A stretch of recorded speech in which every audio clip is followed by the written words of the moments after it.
When most of us are young, we all tend to gravitate towards certain ideas, highly polarized ideas. Many of us become very political.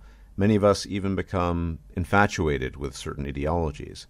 And I have to say, for my part, when I was very, very young, prior to my libertarian phase that took up, say, my early and mid-20s, I was obsessed and infatuated with objectivism, this so-called philosophy created and propounded by Ayn Rand. And many of you might know Ayn Rand and objectivism. I don't think very much of objectivism these days, but it was relevant back then. And one of the characters that I was fascinated by from her seminal novel, and seminal is a word I'm using loosely here because I don't think Ayn Rand was a great thinker or a great writer, but this character, John Galt. And I fear I'm going to have to offer some spoilers if you're not familiar with the novel or the general thrust of her thinking. But Ayn Rand had this notion that the world is basically a composite of individuals fighting the collectivists. And this novel, Atlas Shrugged, which she wrote, is all about the individual fighting the collectivists. And she has these funny names for the collectivists, the mystics of mind and the mystics of muscle. And this character, John Galt, is quite remarkable. He's an inventor or creator, an industrialist. That's another term that she likes to bandy about, industrialist. And I always thought this character was really fascinating. And on occasion, I've seen certain parallels drawn between John Galt and certain concepts in MGTOW. And it's something I've thought about too. And basically what I want to break down in this video are some of the key differences and key similarities and how really sometimes the analogy is spurious and sometimes it's spot on, because there's something interesting to think about, and it's also interesting to think about the consequences. Now, in the novel Atlas Shrugged, the world has been overtaken by collectivists, and John Galt, along with some of his industrialist friends, are rebelling against this collectivist takeover by going on strike. And sometimes this is called going Galt. And you might be inclined in such a case to think that going Galt is effectively equivalent to going your own way. But one of the primary differences between going Galt, or being like John Galt, and going on strike against the forces of the world in that environment, in this fictional environment that Ayn Rand created, and MGTOW, is that going Galt is as much a political and philosophical statement as it is anything else. And John Galt and his cohorts are trying to prove a point, basically, by leaving the world behind. Now, in the context of Atlas Shrugged and the world that Ayn Rand created, the point that John Galt and the industrialists and creators and inventors are trying to make is that the world needs them, but they don't need the world. And by withdrawing from the world, it will force the world, in theory at least, to realize their dependency and the fact that they're all just a bunch of mites and midgets, and they're dependent on these great thinkers and industrialists, the great individual. So that is essentially, in a nutshell, the point that John Galt is trying to make. Galt is saying, look how great we are. You tried to trap us, to enslave us. Now we're not playing the game anymore, and your world is falling apart. And there's this really long speech, which is funny to listen to and enjoyable to some degree, about the mystics of mind and the mystics of muscle. These are sort of respectively religionists and socialists, if you will. And it's a fun speech to listen to, but he's really trying to prove a point, to drive a point home that is not the case with MGTOW. I don't think MGTOW at its root or core was ever about trying to prove a point. After all, going your own way, it's implied in the acronym, doesn't mean you're trying to prove a point, although you might be trying to prove a point to somebody, maybe somebody in your family, an ex-wife or girlfriend or what have you, but it's not a point to the world. And as such, going your own way is much more about individual self-discovery and finding what works for you as an individual, living to varying degrees, of course, apart from society versus this idea of, look at me, the great inventor, creator, who has wrought civilization for you. I am withdrawing and now your civilization is collapsing. That's not the intention behind MGTOW, or at least it never was intended to be that way, I think. So the angle really isn't there in that sense. On the other hand, withdrawing from society, doing your own thing, which in a sense is what Galt is doing and his friends, is somewhat similar.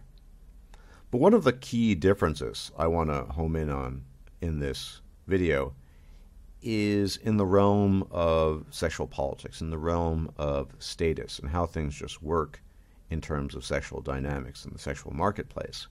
You see, in a sense, we could find analogs in real life to the John Galts of the world, the movers and shakers. And even though the 80-20 rule is not a perfect science, when it comes to breaking down society to its constituent bits and parts, I would say that the idea implied in going Galt, in withdrawing from society, withholding your services, is only powerful if you are of that archetype, which is to say, if you're a powerful, wealthy, influential individual. The vast majority of men who go their own way, myself included, are not but average people. Some of us are paupers, some of us are somewhat wealthier, some of us have more status than others. Nonetheless, we are just average Joes. I'm an average Joe, and I hope my subscribers don't take this badly, but I suspect that just as I am an average Joe, they too are mostly average Joes.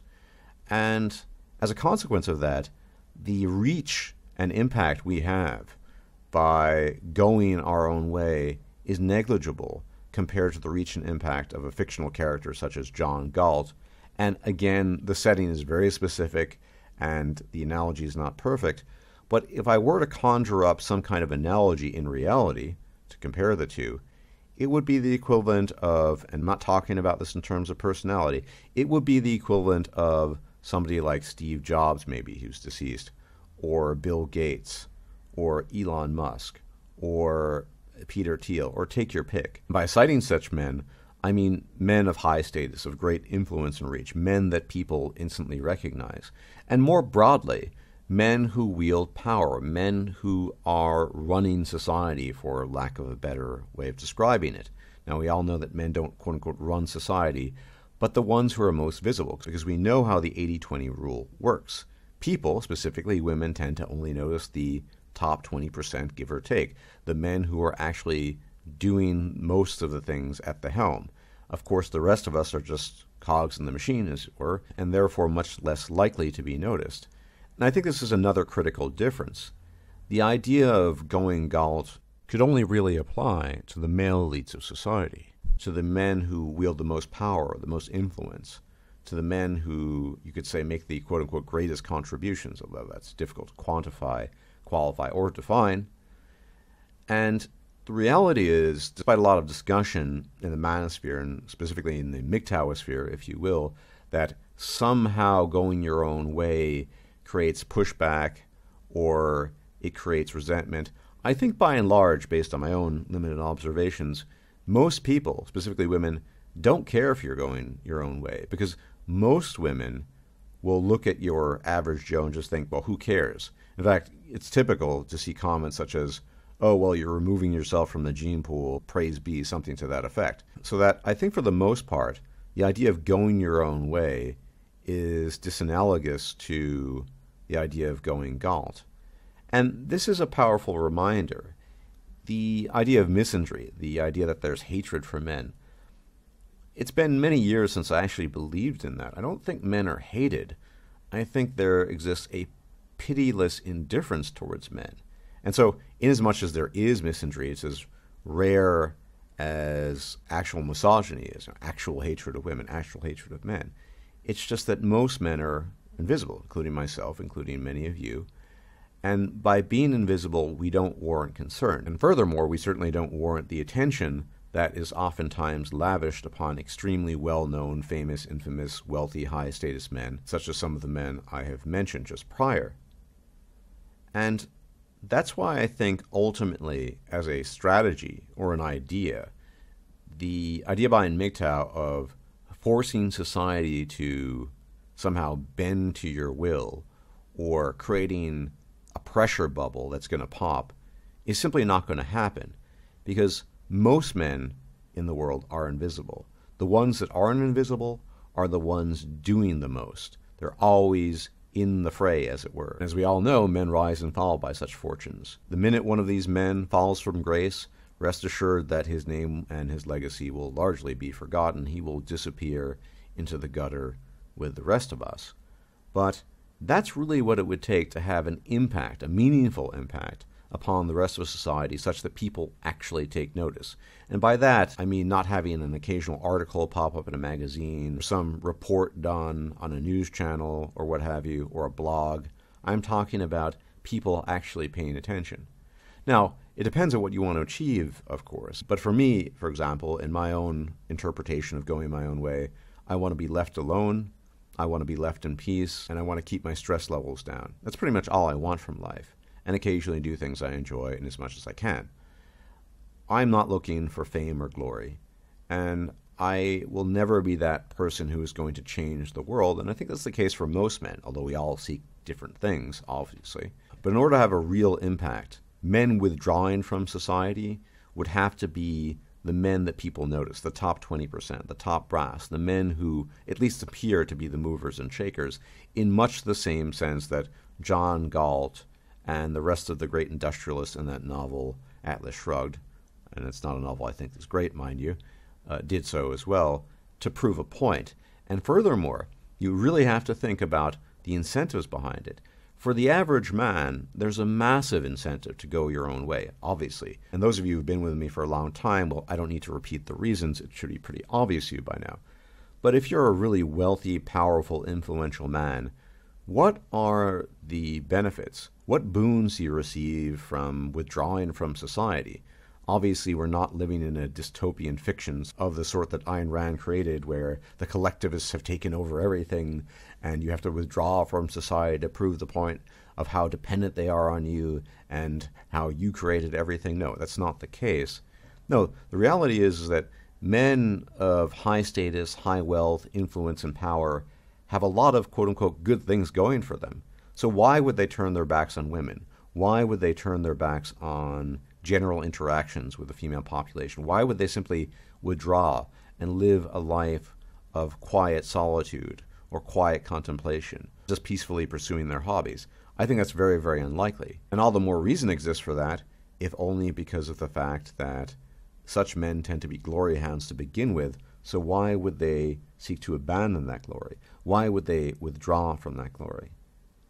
And some people are saddened by this. If I were to say, I don't really think MGTOW has a macroscopic impact, a societal impact, well, I don't think it's terribly important.